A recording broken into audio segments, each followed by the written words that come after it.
નમસ્કાર દર્શક મિત્રો, લોકસત્તા શોમાં આપણું સ્વાગત છે। આજે આપણે વાત કરીશું એક એવી ઘટનાની જેમાં બિઝનેસ, ઇતિહાસ, અર્થવ્યવસ્થા અને રાજકારણ બધું જ જોડાયેલું છે। એક એવા સોદાની કે જે માત્ર પાકિસ્તાન નહીં પરંતુ સમગ્ર દક્ષિણ એશિયાના બિઝનેસ અને ઉડ્ડયન જગતમાં ચર્ચાનો વિષય બની ગયો છે। એક એવી એરલાઇન્સ કે જે ક્યારેક વિશ્વની શ્રેષ્ઠ એરલાઇન્સમાં એક ગણાતી હતી, આજે ખાનગી હાથોમાં ગઈ છે। એક સમય હતો કે જ્યારે પાકિસ્તાન ઇન્ટરનેશનલ એરલાઇન્સ એટલે કે PIA વિશ્વની શ્રેષ્ઠ એરલાઇન્સમાં ગણાતી હતી અને આજે એ જ એરલાઇન્સ હજારો કરોડોના દેવા, વર્ષો સુધીના નુકસાન અને નિષ્ફળ ખાનગીકરણના પ્રયાસો પછી અંતે ખાનગી હાથોમાં ગતું રહ્યું। પાકિસ્તાન ઇન્ટરનેશનલ એરલાઇન્સ 135 અબજ પાકિસ્તાની રૂપિયામાં વેચાઈ ગઈ, જે ભારતીય મૂલ્ય પ્રમાણે આ રકમ લગભગ 4000 કરોડ રૂપિયા થાય છે અને આ ખરીદી કરી છે ગુજરાતી મૂળના પાકિસ્તાની અબજોપતિ હારિફ હબીબે।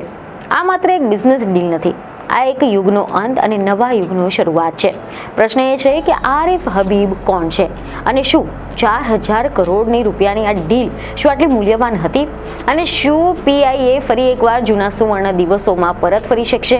તો આના પહેલા એવા રિપોર્ટ છે કે PIAની સ્થાપના 1955માં થઈ હતી। તે માત્ર પાકિસ્તાનની એરલાઇન ન હતી પરંતુ રાષ્ટ્રની ઓળખ હતી। 1960 અને 70ના દાયકામાં PIAને વિશ્વની શ્રેષ્ઠ એરલાઇન્સમાંથી એક ગણવામાં આવતી હતી। એશિયાની પહેલી jet airline, London, New York, Tokyo સુધીની ઉડાનો અને વિશ્વની ઘણી બધી એરલાઇન્સ માટેની ટ્રેનિંગ મોડલ। પરંતુ પછી શું થયું?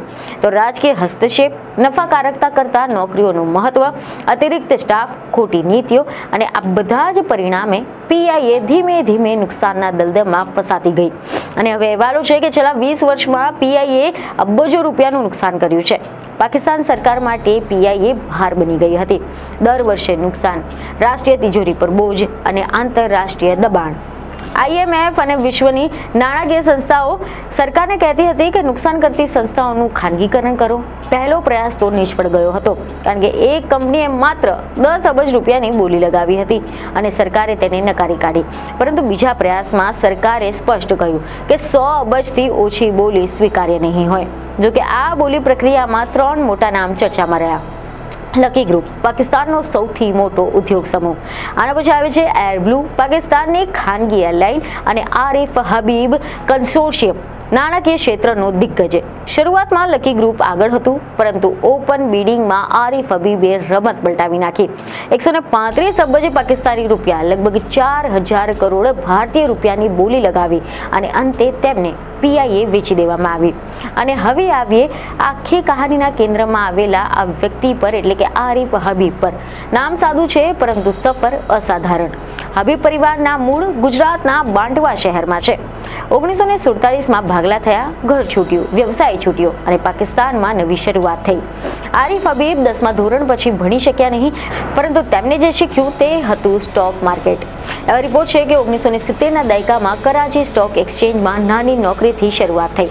અહીંયાથી તેમને નાણાં જગતમાં અનોખી ઓળખ બનાવી। અહીંયાથી શરૂ થાય છે એક અસાધારણ સફળતાની કથા।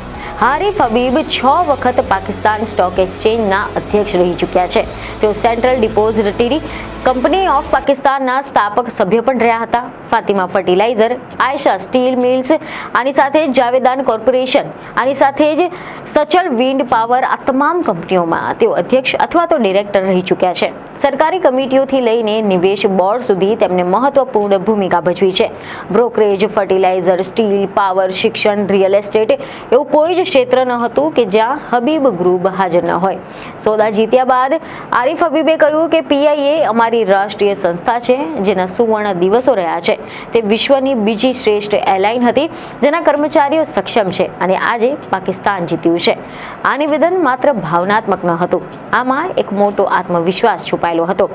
વાત કરીએ આરિફ હબીબના કન્સોર્શિયમ વિશે, તેવા અહેવાલ છે કે આરિફ હબીબ કન્સોર્શિયમ એ માત્ર એક કંપની નથી, પરંતુ અનેક ક્ષેત્રોમાં કાર્યરત મજબૂત ઉદ્યોગ સમૂહ છે, જેમાં શામેલ છે આરિફ હબીબ લિમિટેડ, પાકિસ્તાનની અગ્રણી બ્રોકરેજ અને ઇન્વેસ્ટમેન્ટ બેન્કિંગ કંપની। ત્યારબાદ છે ફાતિમા ફર્ટિલાઇઝર, યુરિયા અને ખાતર ઉત્પાદનમાં અગ્રણીના સિટી સ્કૂલ, વિશ્વભરમાં 500થી વધુ શાખાઓ ધરાવતી આંતરરાષ્ટ્રીય શૈક્ષણિક સંસ્થા lake city holdings, real estate અને રહેણાંક વિકાસના પ્રોજેક્ટ્સ, આ તમામ કંપનીઓ પાકિસ્તાનની અર્થવ્યવસ્થાના મહત્વના સ્તંભ ગણાય છે અને આના જ કારણે નિવેશકો તેમને વિશ્વાસનું નામ કહે છે.